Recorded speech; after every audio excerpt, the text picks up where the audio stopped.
আজ বিকেলের ক্রিকেট খেলা নিয়ে মাঠে হয়ে গেল এক ধুমধুমার কাণ্ড। আজ সন্ধ্যাবেলা আমরা চলে এসেছিলাম মাঠে ক্রিকেট খেলার জন্য। তারপর সবাই চলে আসার পরেতে আমরা নিজেদের মতো টিম ভাগ করে নিলাম। টসে যে তারপর আমাদের বিপরীত টিম প্রথমে ব্যাট করার সিদ্ধান্ত নেয়।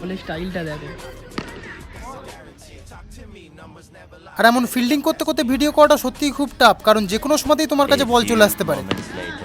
তো তারপর প্রথম ব্যাটিং করে ওরা 6 ওভারে টার্গেট দেয় 55 রান। তো তারপর আমাদের ব্যাটিং আসে, আর প্রথমের দিকে ব্যাটিং করতে সত্যি একটু প্রবলেম হচ্ছে। আর ম্যাচ যত বাড়তে থাকে ম্যাচের টেম্পারমেন্টও তত বাড়তে থাকে। আর শেষ 3 বলে বাকি থাকে মাত্র 6 রান। আর এই শেষ 6টা মারার পর আমরা আজকের ম্যাচটা জিতে যাই।